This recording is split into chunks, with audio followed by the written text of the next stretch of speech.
So I want to start by saying that the maternity clothes industry, I think on the whole, is a bit of a racket. Maternity clothes tend to assume that the only place we grow is our belly. One of my favorite things to do is what I call a closet consult. It's hopping on a Zoom for about an hour. It can be longer if you want. And we go through the clothes you already have, right? I start by asking people what's something you love but you never wear, and let's figure out why. Are you pregnant or a new parent looking to ensure a better postpartum experience? Or are you a birth worker looking to improve your postpartum care skills? Check out Thriving After Birth, an online self-paced course by me, midwife and educator Tanya Tringali. It's 10.5 hours of video content featuring experts in lactation, mental health, pelvic floor health, pediatric sleep issues.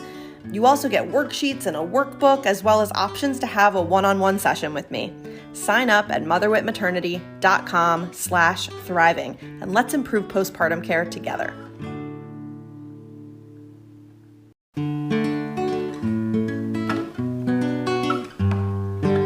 Hey everyone, I'm your midwife, Tanya Tringali. Welcome to the MotherWit Podcast, a show about the issues we, healthcare consumers and providers face every day as we interact with the medical system. We'll talk about its blind spots, shortcomings, and share strategies we can use to feel seen and heard, no matter which side of the table we sit on.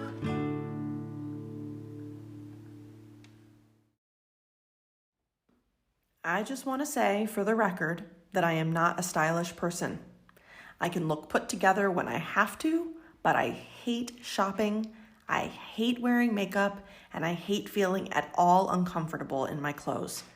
But I have to say, I actually learned a few useful strategies from today's guest that I can and will apply to my own life and wardrobe, and I did not expect to say that. Sophie Strauss is a mom and a stylist. She is passionate about personal expression, inclusivity, and sustainability. And she loves working with pregnant and postpartum people. She works with and for normal people every day, not the rich and famous, not celebrities. She recommends things like buying secondhand, hand-me-downs, and even runs clothing swaps in her community. She is the real deal stylist for regular people. At one point, I was listening to her talk and thinking about how applicable her advice is in so many other aspects of life. What a pleasant surprise. Anyway, I had her on the show for our soon-to-be pregnant and newly pregnant listeners. Hopefully, this will save you some time, trouble, and money as your body starts to change more rapidly. I hope you enjoy the show. Sophie, thank you so much for joining me today. I'm really excited to have you. This is actually a really different episode than what I'm used to doing, so it's going to be a little bit of a challenge for me. I'm so excited. I love to challenge people. No, well, I love that this challenge can be one that's kind of fun, and I really think our listeners will value what it is that you have to offer. So do me a favor and introduce yourself. Tell us whatever it is you think you want to share. Yeah, absolutely. So my name is Sophie Strauss. I am a stylist for regular people. I'm based in Los Angeles, but I actually work with clients all over the world, actually, virtually, over Zoom. God bless Zoom. And I really try to emphasize inclusivity, personal expression, feeling good in our bodies, and, sustainability when I can, and all of those kinds of things in my work. Also, something that I don't always share on podcasts, but feels relevant here, is I have a 1-year-old. I consider myself a relatively new mom. And so I've also recently gone through the pregnancy, birth, postpartum experience, and starting this business actually really coincided with that in a kind of cool way. So it's felt like a really organic overlap, actually. And I would say the majority of my clients have often been either new moms or moms who are not as new, but are sort of going through that identity crisis of, okay, who am I? Am I just a mom? Am I not only a mom? Right? Whatever those things are. And so this felt like such a great overlap of my sort of two main identities at this moment. Yeah, it's super cool because when I think about how many people I've interviewed who are, like you just said, new-ish moms, and they have become really passionate about, let's say, lactation or becoming a doula or whatever it is.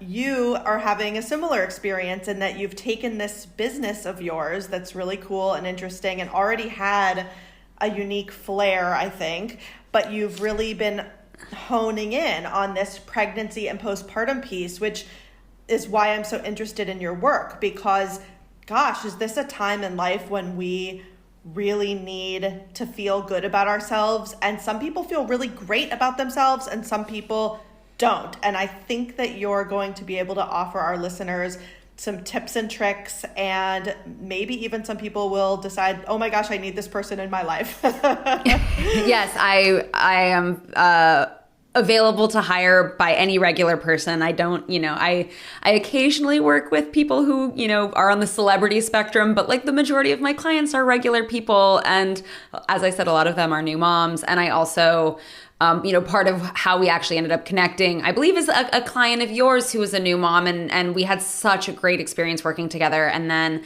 I actually ended up teaching a pregnancy and postpartum class that's still available for anybody to take. But it just was like, oh my gosh, this is such a moment of sort of surrender and flux and changing identity, changing body. I mean, the amount that your body changes in like a 2-year period is just really wild and challenging. And it's sometimes, I think, seems silly to people to think about style, but I think it's one of those few places that people feel a little bit of agency in these moments of like real change.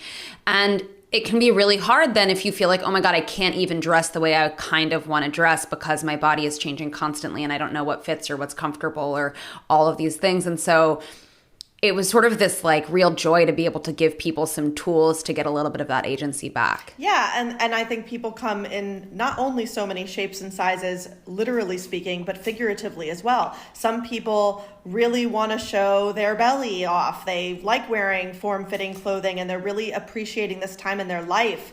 And other people just want to put on a paper bag and like have it all go away and not have people kind of approach them and all of this. So you've got a big challenge in terms of like figuring out who wants and needs what so that they can feel good about themselves and in their bodies and clothing. So on that note, I actually want to ask you, how do you work with people? Like, what are the ways? Do you go into people's homes? Is it virtual? I know you mentioned you have a course. So what are the wide-ranging ways that people can work with you? Yeah, absolutely. So the majority of my work, I would say, is virtual just because my clients are kind of all over the country. I do occasionally have clients in Los Angeles, and for those folks, if they want to work in person, we can. But honestly, especially with moms, they're really busy, right? A 1-hour Zoom is much easier to commit to and, gift yourself than, oh, we're going to go spend a couple hours shopping, or I'm going to come over and, go through your closet with you. But I do all of those things. So we can do, one of my favorite things to do is what I call a closet consult. It's hopping on a Zoom for about an hour. It can be longer if you want. And we go through the clothes you already have, right? I start by asking people what's something you love but you never wear, and let's figure out why. And I really have no agenda in terms of how I want anybody to look. The only agenda I have is how I want people to feel, which is good in their clothes. And that might mean, to your point about how everybody experiences pregnancy, just as an example, really differently. I really, really, really don't subscribe to a one-size-fits-all sort of approach. Even in my class, I really try to present a really wide range of ways people might want to feel or express themselves or dress during pregnancy and postpartum. And so I always sort of try to meet people where they're at and what they want and figure out the best thing for that person. But so I can do a closet consult. Sometimes a closet consult, we identify a couple gaps in someone's closet and we go, okay, great. Then maybe you need a couple new blouses and a shirt and you don't have any boots and, you've changed sizes and your pants don't fit. So let's find you some pants that fit because everybody deserves to have pants that fit. And sometimes that can be done in like a virtual online shopping list. Sometimes that, if they're in Los Angeles, we go shopping together. There's a bunch of other services too, trip packing services. I have some classes that people can either, when I'm doing them live, people can attend the class, or they're all recorded and then people can purchase the recordings. There's, I do wedding styling services, event styling services. Sometimes it's like a single thing where somebody's like, oh, I have this jacket that I bought 10 years ago and I love it so much and it's falling apart and I need a new one, but I can't, they don't sell it anymore. Can you help me find something similar, right? We do that. I offer sliding scale pricing so that it's accessible to as many people as possible. And I'm adding new services all the time as I kind of get to know people's needs. But that's sort of the bulk of how people work with me. And you can go on my website and, I have a big list of services there. That's amazing. I really never imagined that I would be talking to a stylist on this show, for starters, but also one who I honestly feel like we have structured our businesses in very similar ways because we have a similar goal. We're really trying to reach regular people. And that's, I think, not common in either of our spheres. I mean, if I was going to work in an office setting, then it would be normal. But for me in this virtual world, I'm really trying to reach normal people. There's something that you were talking about in your course as I was reviewing it that I want to ask you about.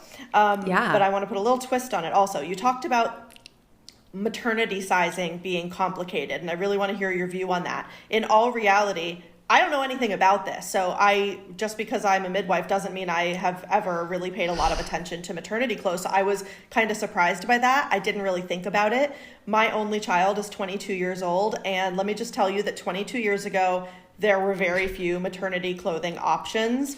And so I didn't want to buy any maternity clothes because I bought one pair of pants and it was like that whole thing where there's like a belly pocket and it has to go all the way up to like right under your boobs. And then that was really irritating to me. And I hated those pants. So then I went to the Gap and bought 2 pairs of cargo pants.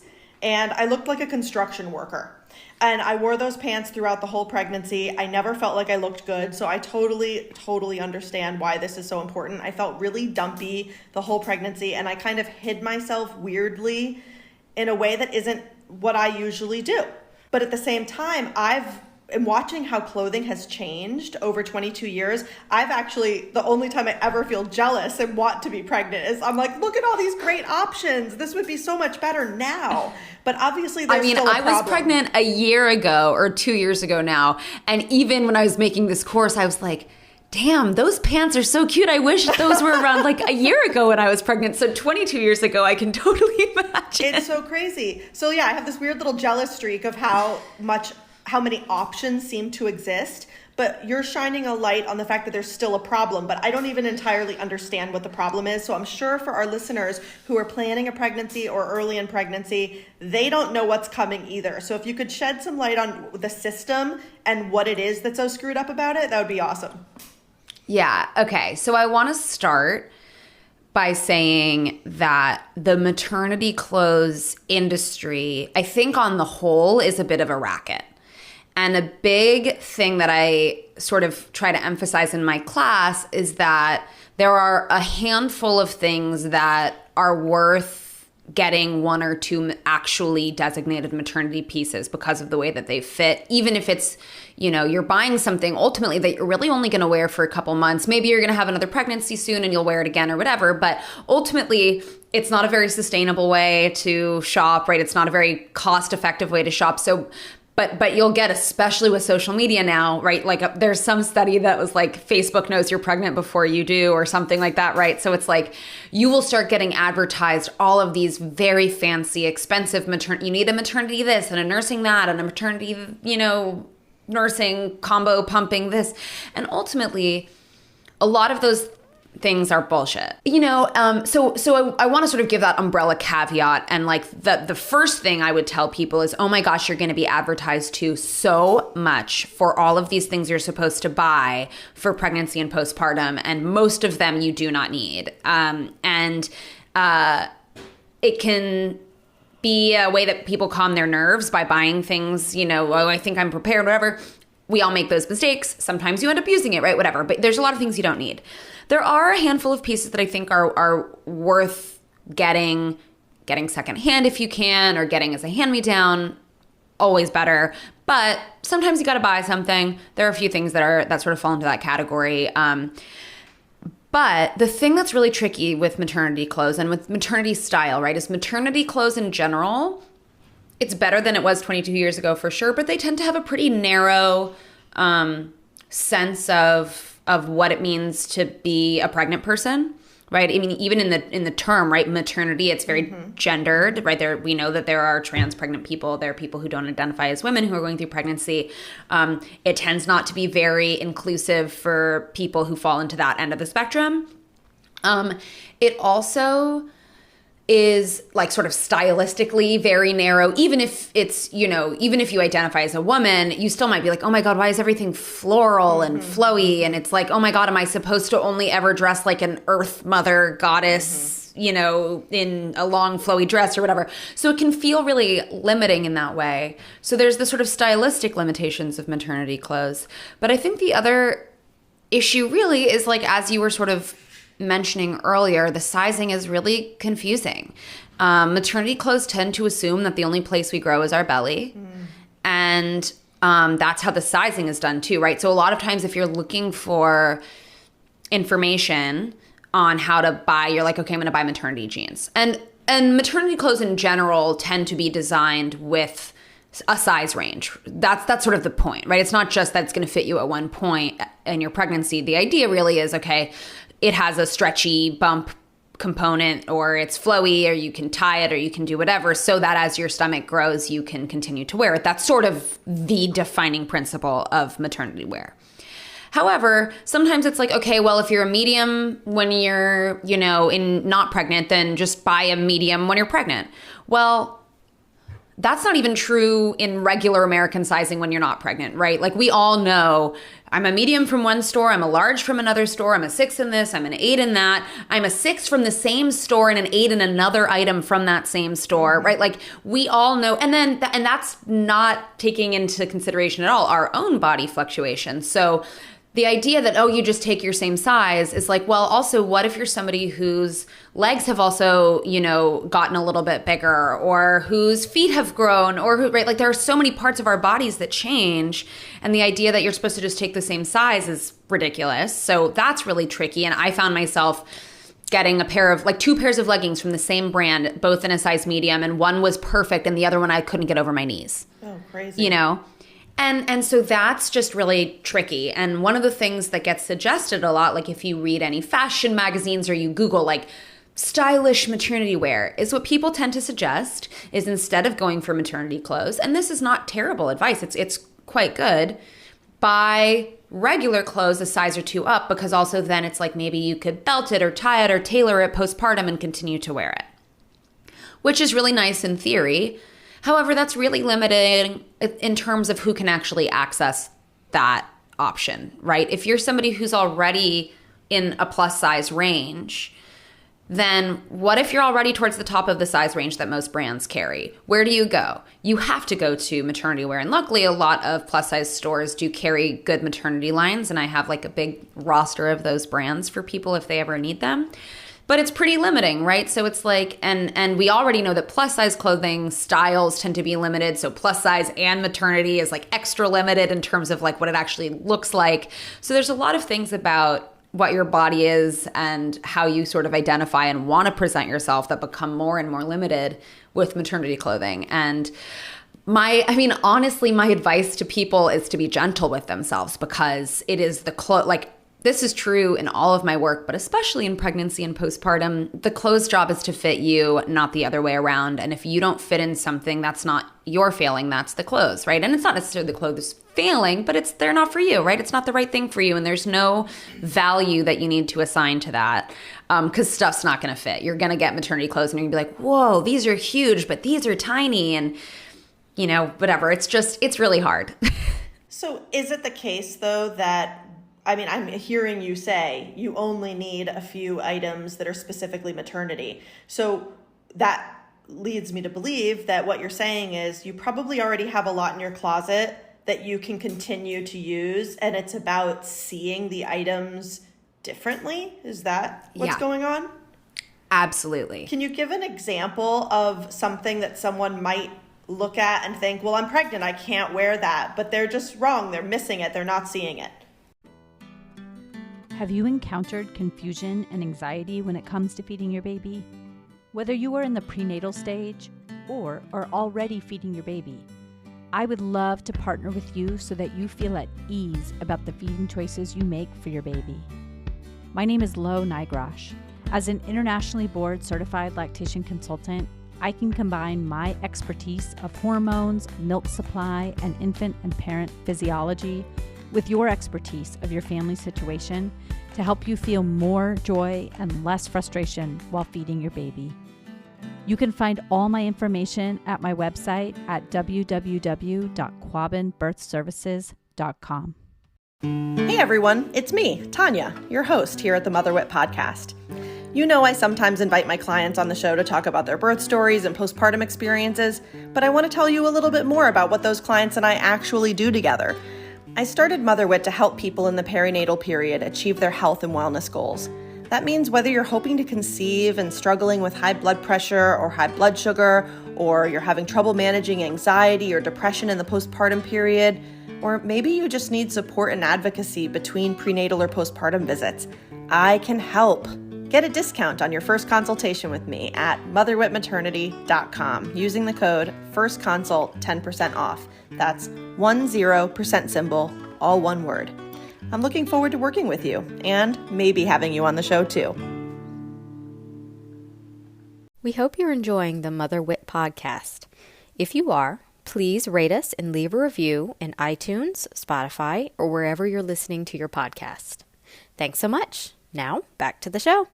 Yeah, so, I think tight, stretchy clothes, especially like a tight, stretchy dress, like something that's even bodycon when you're not pregnant. A lot of times those are actually pretty elasticized and resilient. That's definitely something that's an option. But I really like to point out signs of versatility in clothes. Does it have a drawstring? Does it have a flat elastic waistband like yoga pants, right? That we roll over when we're not pregnant. You unroll that sort of rollover waistband and you pull it up and suddenly you have a great high-waisted pant. Buttons, zippers, ties, things like that, right? Things you can suddenly wear open, or you can tie them up over your bump, or you can there are so many pieces like that. If your partner is a larger size than you are, borrowing some of their clothes. Mm-hmm. There's some hacks and stuff like that. The rubber band trick on your fly button. I'm not a fan. I just find it really uncomfortable, but some people really like it. Also, depending on what you're comfortable with, right? Like it can be really cute to just wear your jeans unbuttoned and rolled over, right? So there are a lot of options like that, sweatpants, and it can be uncomfortable, especially when you're exhausted and pregnant, but trying things on. But, I think that the advice that I tend to give is that there are a couple pieces that without them, your closet will feel really off limits and sort of limited. But if you have a good pair of maternity leggings, a good pair of maternity jeans, one or two tanks or t-shirts that are actually, if they're not truly maternity, that go long enough to cover your bump, and not everybody wants that, but a lot of people feel uncomfortable with their bump sticking out. And so if you have a tank that actually covers, that can be really useful. And then suddenly a blouse that you normally wear closed, you can wear it open, or you can just button the center button, right? You can tie a sweater, or you can wear a dress as a jacket, right? If it's a shirt dress, you can wear it open as a sort of duster. Ruching is also a really good detail to look for in non-maternity pieces, because it basically means the fabric is gathered along a seam. And that means that there's a lot of fabric there that's getting sort of squished into a small space that when you're not pregnant, lays sort of in a ruche style, but when you're pregnant will expand and open up almost like a vent. Mm-hmm. So that can be great. I would also say that I like to give people permission to be comfortable, and you don't have to be super stylish as a pregnant person, right? That's also okay. You can just wear a big t-shirt and sweats. I did that a lot too. Yeah, I want to believe that because of the culture of athleisure, we now kind of can morph our way through the first trimester in athleisure, because it's what everybody's wearing all the time anyway, and that pregnancy in terms of the clothing needs is kind of the window is a little shorter. So second trimester ends up being where people are oh no, this is really happening. So you mentioned the hairband trick. And of course, it's one of the only tricks I have up my sleeve to offer people because I'm not a stylist, right? So I do tell people to do that. But for me, that's when you need to do that, that says, okay, I just bought myself a couple weeks to figure it out. Because it's not going to last forever, that trick. It's a very short window. I think everybody probably has that moment. I had that moment, like sort of the end of my first trimester. I was like, I'm not going to get maternity pants. I found some like larger men's Dickies on sale at like Urban Outfitters or something. And I was like, I'm just going to get these a couple sizes up and I'll just wear them really low. Mm-hmm. I mean, they fit for a week. Like you have to really quickly come to terms with things that are adjustable and things that actually have some flexibility. And even if the pants are bigger, ultimately, if they're stiff, it's not going to work. Yeah. Like one of the things that's funny with overalls that I think people don't always realize is it's not actually right. Overalls are a go-to maternity piece.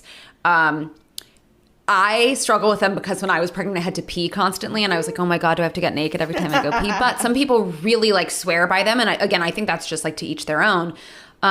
Because overalls are adjustable. You have the buttons on the side that you can undo as your bump grows. You also have the shoulder straps, which we think of as shoulder straps. But what happens when your bump grows is that you can loosen the shoulder straps. Mm-hmm. And then you actually have more room through your front side. Right, that they're actually really adjustable. That's why people wear overalls. So I think that there are a lot of these sort of maternity staples that people don't always think of. Like, why is this useful for maternity? If you can actually identify, oh, well, maternity clothes are stretchy, or they have, several settings of where I can set them, or that you tie them, or they're ruched, or whatever, then you can look for those traits in non-maternity clothes. Do you have a few favorite stores that you think sell the staples that most people need? Yeah, I do. And, I recommend looking on ThredUp.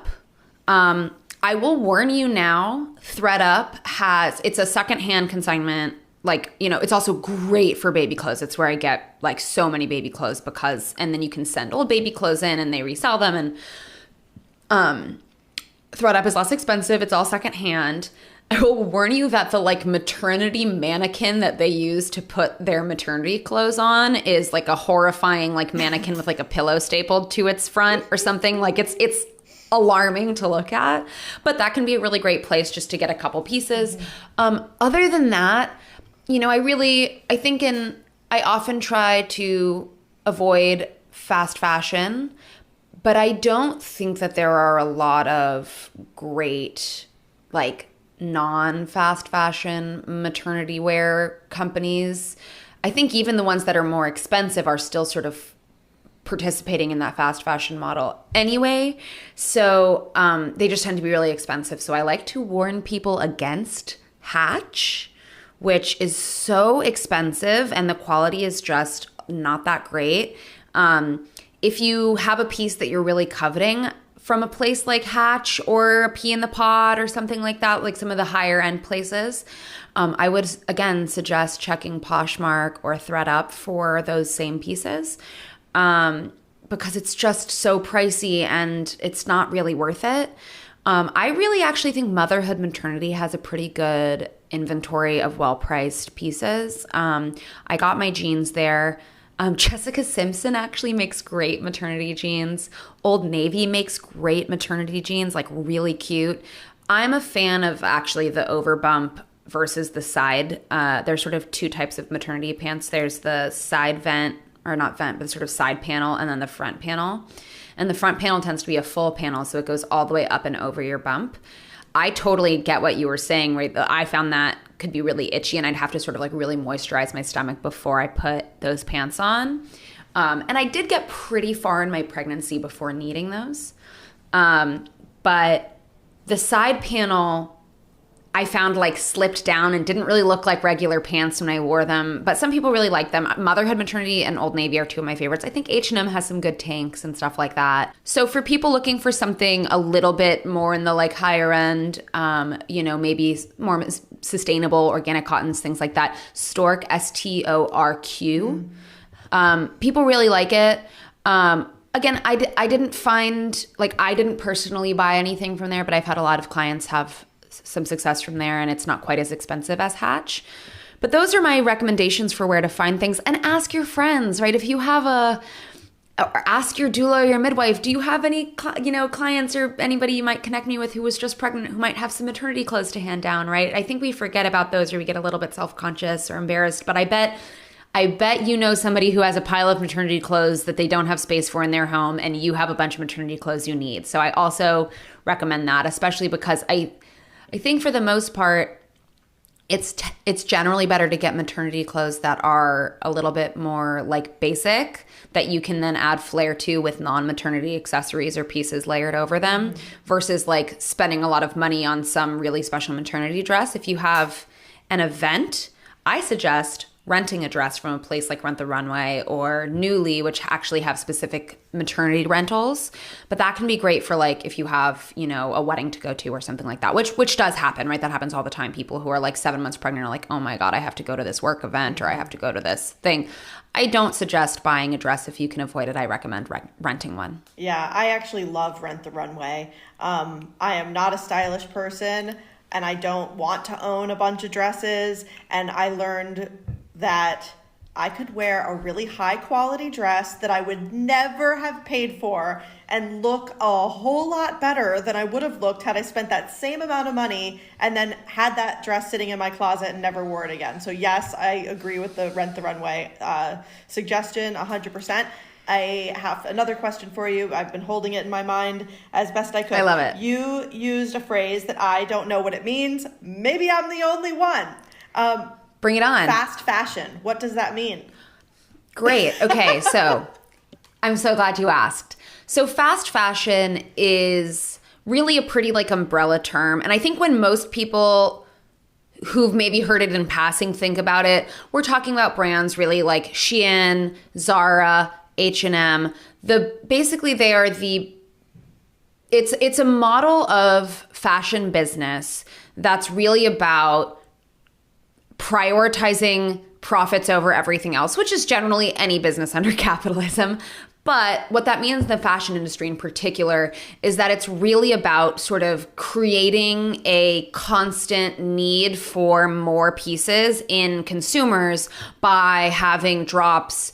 Right? The old fashioned model is essentially seasonal, right? You get new clothes as the weather changed, and even then that was still a relatively manufactured need. Then it was like monthly. Zara does weekly. Shein does daily, right? Fashion Nova does daily. It is low quality, relatively disposable pieces meant to only be worn a couple times, that are at a very low price and will probably fall apart, and that tend to be very trendy, right? They cater to the whims of trends, what a celebrity wore, what a Kardashian wore, what's trending on TikTok. And that the model is essentially that clothes are disposable and you buy things quickly and cheaply and then you get rid of them. And things that there are lots of companies that are more expensive that still fall into that business model, by the way. It's not just Zara or H&M or Old Navy, right? There are a lot of places. But in fairness, actually, right, I would say a majority of the fashion industry falls into some version of that. It's the sort of rapid creation of items to make us want to buy more stuff. That's what it's designed for.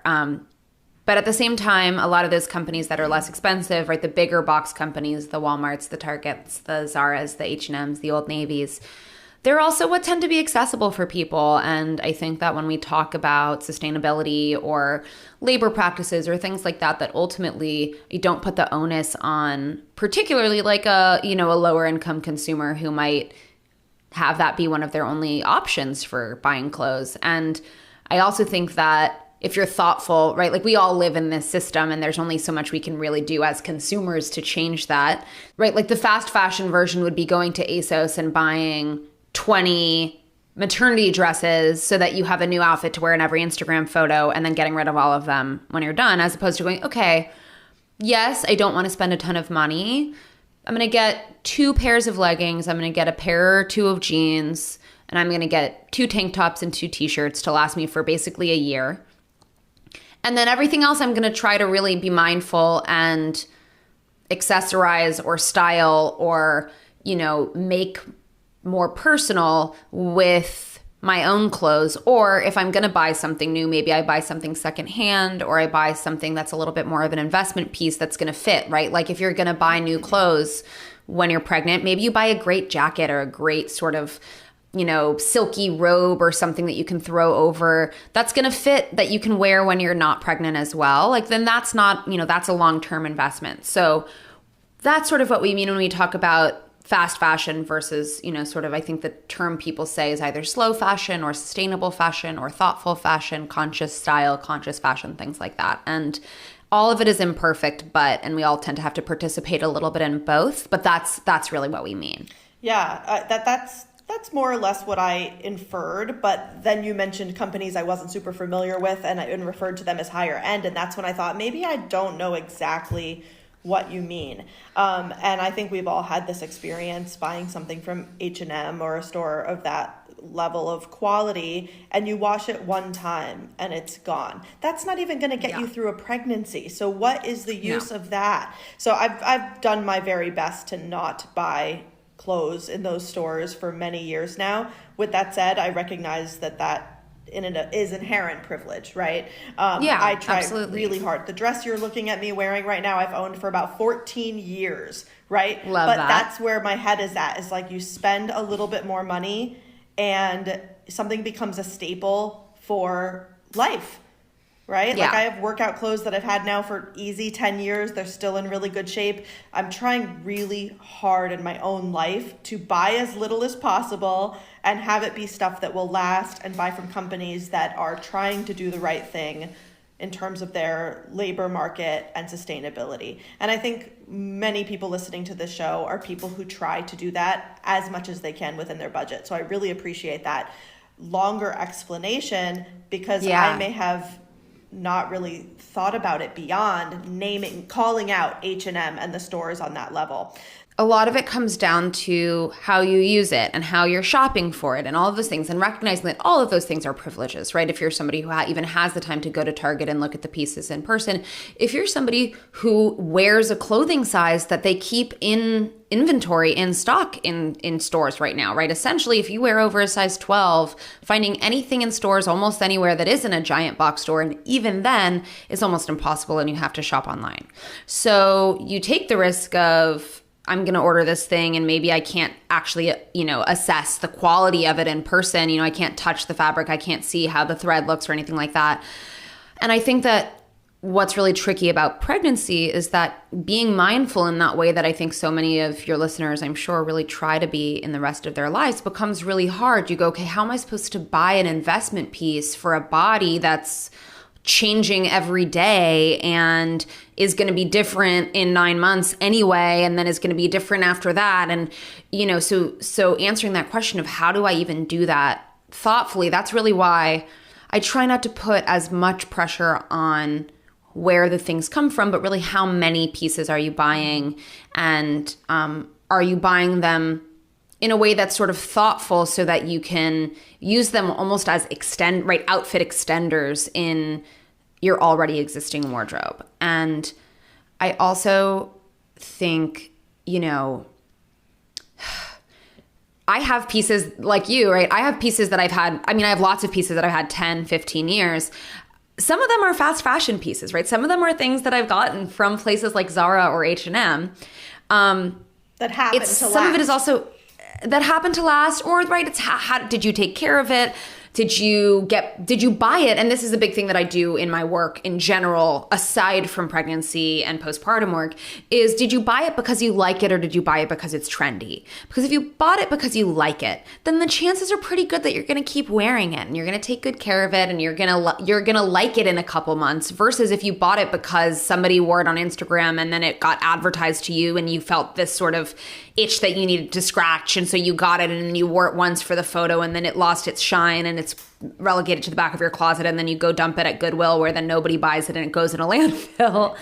That's very different than making, if you're buying fast fashion pieces but you're holding on to them and you're making use of them, that's not the end of the world, right? That's at least a good use of that product that's already been created, right? That thing exists. If you've got it, try to take care of it. Try to make sure you're buying it because it's actually something that you like. And if you're going to focus your energy on trying to, find ways to change these systems, then that's not going to come as a consumer anyway, right? That's going to come by supporting labor efforts, union efforts, right? Legislation to regulate big fashion corporations or dumping or waste management or things like that. Channel that energy there, right? Like I don't think that we are well served to beat ourselves up for like individual, occasional choices that we make as consumers in this society that's so impossibly harmful in all of these other ways. So it's like, I try to take the shame away from it. But I think another way we can think about this, and maybe I am only speaking for myself, I hope people will let me know what they think about this. I know that regardless of how many items I actually own, the reality is when I do my laundry every week, I wear many of the same things over and over and over again. So we all feel this need to have this wardrobe for the what ifs and the special occasions, but that they just don't come out that often. And we end up with a closet full of stuff that we are passionate about in some way. We love them. We don't want to get rid of them. When we tell ourselves it's time to purge, we have a hard time letting go of stuff. And we all play different mental games, right? Like if I haven't worn it in a year, I should get rid of it, whatever. There's a million tricks in the book. But I think this is a time in life to really think about what do you really wear on the day to day and not blow your money on this stuff. Because let's face it, your money's better spent going into a college fund. Yes. Yeah, absolutely. This is not a time people are gonna spend money on so many things. You're gonna spend money on baby stuff, and people are gonna be buying you all and also your house is gonna fill up with stuff, right? People are gonna get you weird shit you don't want for your baby. You're gonna get hand-me-downs, you're gonna have baby gear, and most of us don't have a lot of space either. It's like, I'm sitting here, I've got a baby blanket, a Bjorn, a baby carrier, toys, my breast pump, my the tush baby. I've got like just in my office, right? Mm-hmm. Like you're gonna get so much stuff.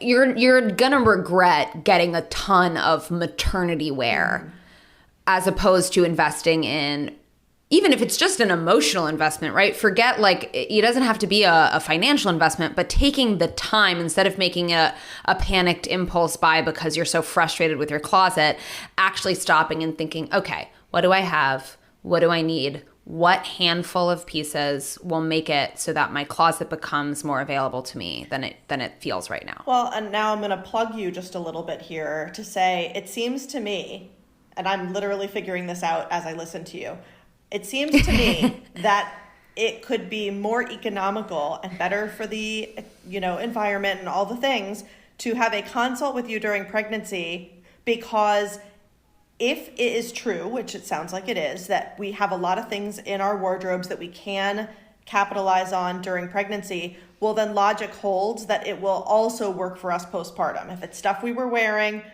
non-pregnant and we found a way to make it work during pregnancy, that's going to carry us through the transition that can take a long time to get through as we navigate that long postpartum period and the body changes and settling out into our new bodies. Is that fair? Absolutely. Absolutely. I mean, obviously I'm going to agree because you were very nice about my services, but yes, I totally agree. And I think, my goal in general is not right. I didn't say this, but I don't work off of a commission in any capacity. That's also something that is a little bit different from a lot of other stylists. I really have no investment in people buying anything.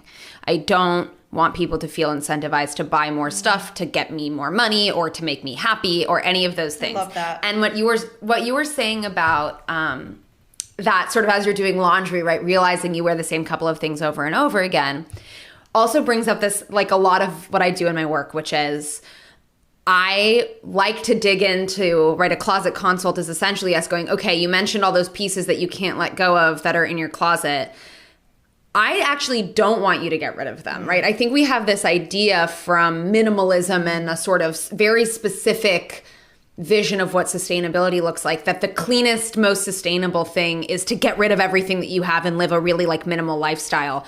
But where does that stuff go if you get rid of it? I don't actually want you to get rid of it. If there's stuff that's really not serving you, then I would like to help you find a responsible way to donate it, or I host clothing swaps, right? I could help you host a clothing swap, right? Whatever those things are.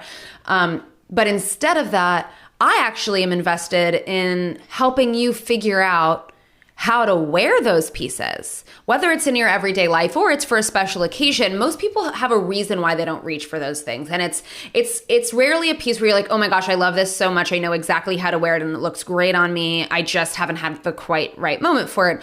A lot of times those pieces have a little something that makes you go, ooh, I don't know what it is. There's something about it that I put it on and I always end up taking it off and reaching for my uniform. You are so preaching to the choir right now. That is exactly it. I have things in my closet that I love and I want to like on my body, and I don't like them on my body. And I just, every time, take it back off. And I don't know, 3 months later, so I think something magical is going to have changed about my body and I'm going to like it again. And it's the same disappointment over and over and over again. So what do you do about that? Okay, I have a couple things. Oh, I'm so excited. I get to really preach here. Okay. So first of all, my whole bread and butter, the thing that I emphasize more than anything is that people, and it's my job, right? I'm happy to help people. We're not encouraged to do this. You gotta learn what you like and don't like. You have to learn what you like and don't like. And I know that sounds really simple, but I don't think people realize how much they don't know what they like and don't like when it comes to clothes. So I use a sort of metaphor that I think illustrates it for people, which is I believe that the way that people shop for clothes and buy clothes and navigate their closet, most people, right? Not stylists, not fashionistas or whatever, but like the regular people, is almost like if every single time you went to a restaurant, you looked at the menu and you had, despite having been to a restaurant 100 times before, maybe even that exact restaurant, you do not know the flavors you like. You do not know what allergies you have. You don't know if you're a vegetarian or if you love meat. You don't know if you have celiacs or you're like a carbivore, right? You don't know if you have a sweet tooth or not. And every single time you go to a restaurant, you kind of shrug your shoulders. Maybe you're like, I think I liked this thing last time, maybe. And you point at, right, maybe you're a vegetarian with celiacs and you order the pasta with veal sauce. And then it comes and you're like, oh, I have one of two choices now. I have to eat this thing that's going to make me sick and uncomfortable, or I have to send it back and waste food. And that sounds like really kind of ridiculous to people because it's like, of course, no, we spend our lives consuming food and we get a sense of, right? And there's no, right? It's not trendy. It's not cool. Maybe you like tomatoes and I don't like tomatoes. I love tomatoes, but just by way of example. And we go to a restaurant together and you order something with tomatoes on it and I don't. It's that simple, right? And maybe I'm an adventurous eater who eats everything, and maybe you're a little bit pickier and you have the stuff that you know you like and you're going to stick to that. There's nothing wrong with either of those things. But if you take that and you take it from food and you apply it to clothes and you go, okay, every time people go shopping, right? You've purged your closet of stuff you don't wear. Did you ever ask yourself really why you don't wear it? What is it about that dress that's really not working for you? Because chances are you're going to go buy the new stuff after you purged your closet, and you're going to buy some stuff that have a lot of the traits the things that you got rid of in the first place. And then guess what? You have a new closet full of things you don't wear and a bunch of clothes sitting in the landfill. And so I really try to work with people to talk about and help them identify, okay, what are you not liking? And sometimes I have a pretty good guess. I've been doing this with enough people that I can go, I think it's probably where this is hitting on your waist, right? I think it's probably the way that this is feeling on your neck or the feel of the fabric, right? Or maybe this print, you seem like maybe it's the print that you're not liking. And let's talk about that, right? And there's no, right, a print that you hate, I may love. And that's great, right? There's no right or wrong. It's not, oh, well, you bought something that's not cool and I need to tell you why it's not cool. I have no investment in cool. But that's a cycle that really happens. And so one of my favorite things to do with people is to have, right, I would ask you that very question, right? Okay, you have your uniform. Great. You have the stuff that's in your laundry every week because you know what it is and you know it fits and you know it's comfortable. I'm not worried about that stuff. Let's look at the stuff that's been hanging in your closet that you can't get rid of but you never wear. Let's try them on and let's see if we can style them in ways that make you go, oh yeah, if I do it like this, I would wear it. And essentially, and this is my other like big piece of advice, I facilitate playing dress up. And I think we all lose that time, especially as mothers, especially as adults with jobs and kids and all of these things, is that what happens when you, for example, because really I think this comes up for people with like special occasions. I mean, everybody wants to look good on the daily basis, but it's like people are like, especially moms, they're like, listen, I'm going to wear my sweats or my jeans, my t-shirt during the day with the kids, but we're going out for a date and I don't know what to wear. And either one of two things happens, right? You want to wear something really special. And so you reach for that thing that you never wear and you put it on, but you have 20 minutes to get ready, right? So you just throw it on and you don't know, you put on your shoes and you leave and you spend all night kind of pulling at your outfit and adjusting it because something feels off and you don't feel comfortable in your skin or in your body. Or you're nervous that that's going to happen. So in that 20 minutes, you reach for the uniform and you're comfortable, but you feel like, God, I don't have a lot of opportunities to go out to dinner. And we went and we had this special night, and instead of wearing something that felt kind of like a fun occasion, I wore the same thing I wear every week. That's a bummer. Mm-hmm. And those are the two things that happen. And playing dress up is the solution. Give yourself an hour, right? And I know that can be really hard to find, especially when you're a new parent. But give yourself an hour once every couple months on a weekend, or maybe when the kids are at school or whatever. Pour a glass of wine, smoke a joint, put on a record, light a candle. Like, I don't care. Do whatever makes you feel good and relaxed, and play dress up, right? Like when we were kids, right? What if I wear this shirt with these pants? What if I tuck it in? What if I tie it? What if I wear it open? What if I roll the sleeves up? What if I wear it with this necklace? What if I wear it with that necklace? What if I wear it with these shoes or those shoes? What if I add socks? What if I throw this jacket on? Is that crazy? What if I put this hat on? I don't even wear hats. Do I love this? Do I hate it? And when you find something you like, take a selfie and basically make a little outfits folder for yourself so that when you get those 20 minutes before the date, you go, oh yeah, I put that on and I loved it. Throw it on. Or call me and we'll do it together, right? But that's like play dress up. That is like my number one piece of advice for people. You know what I love about this and listening to you? First of all, our listeners can't see me, but I can't wipe the smile off my face because first of all, you're adorable. And second of all, like you bring such energy to this, and everything you're saying relates to so many other parts of life. Like if I just tune out what we're actually talking about, this is applicable in all of our relationships, in our relationship to ourselves. Like as adults who are busy, who are new parents, we lose our sense of humor. We forget how to play. Like I'm as guilty of all of that as anyone else. And so I'm hearing how relevant this is to other parts of life. So while I'm somebody who doesn't really care that much about fashion, clearly I care a little bit because I'm able to engage in this discussion and tell you things about my own closet while we're talking about it. But I want to not care because I don't want to deal. But that's the cycle, right? That's the cycle we're all going through. I really love it. I love what you're out there doing. I think it's really special and it's really sweet.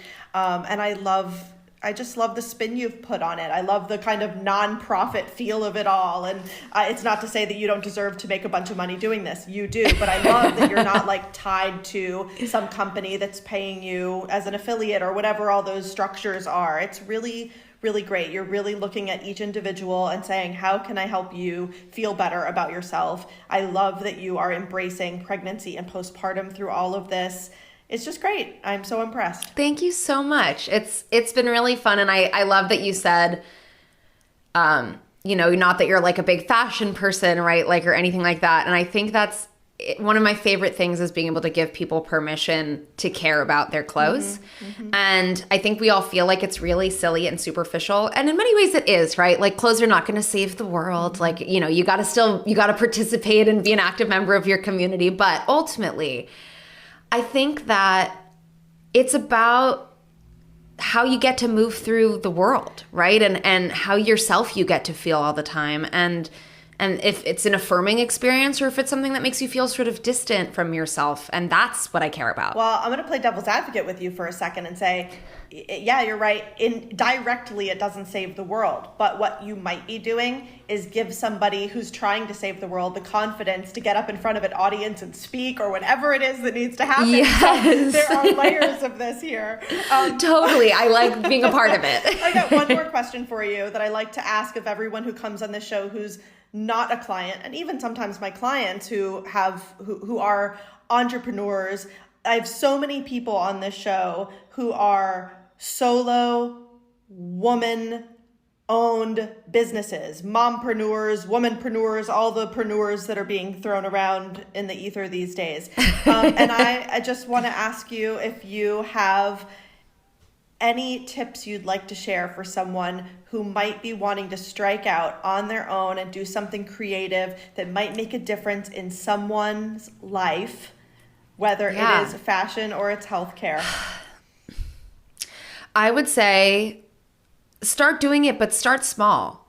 Like I have been able to expand this into what it is because I started pretty small, and I know that sounds maybe like the opposite of what, go strike out there and go do it. But I started doing these like little shops for very little money. I was still working at my other job and I was a new mom, and I got to learn without worry, right? I got to make a little bit of money on the side while I learned the ins and outs of what I was going to do, right? I made some mistakes. I figured, okay, this is how I'm going to do that going forward because that didn't really work. And you get to do that without being like, oh my gosh, well, my client's going to be so mad at me.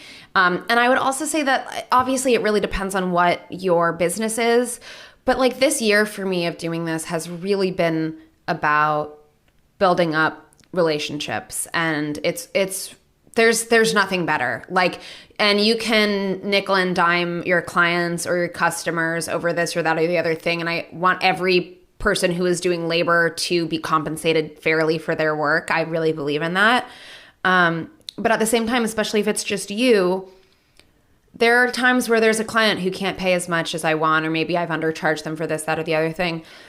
I'm building a roster of relationships with people who want to see me succeed and who feel connected to me and excited about my work and who are going to tell their friends. And so think about it as an investment in a long-term relationship, and that any business really is only as good as you treat the people around you, whether they're your customers or yourself or your coworkers or whatever, or your family, right? Like you don't want to neglect them in exchange for it. So, try to think about the strength of relationships, because that's really what it all comes down to. I love it. I hear themes here. I hear side hustle. I hear an ethical and thoughtful approach. And those are things that are really powerful tools for people. I wish we heard more of that. I hope that the pandemic, my hope for people is that one positive to have come out of the pandemic is more people feeling like they can take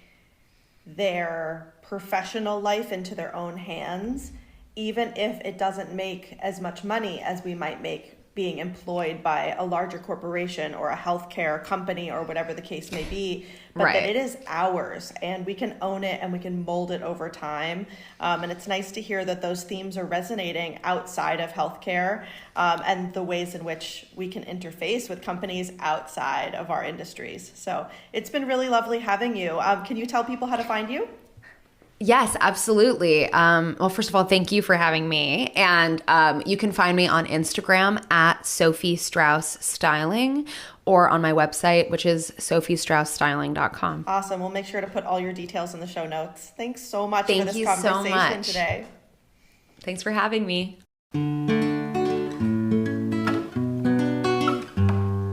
Thank you for listening to the Mother Wit podcast. If any of the issues we discussed today resonate with you or your experience, I'd love to hear from you. Leave me a voicemail at 917-310-0573, or better yet, email me a voice memo at tanya@motherwitmaternity.com.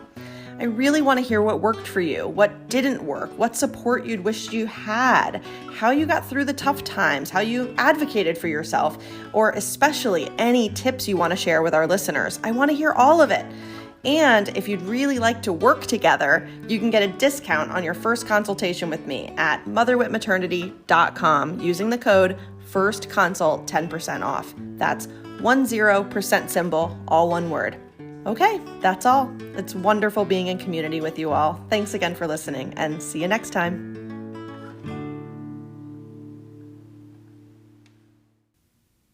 And remember, listeners, nothing we discuss on this show should ever be considered medical advice. Please speak to your local provider about anything that comes up in this show that resonates with you and your needs and your health care.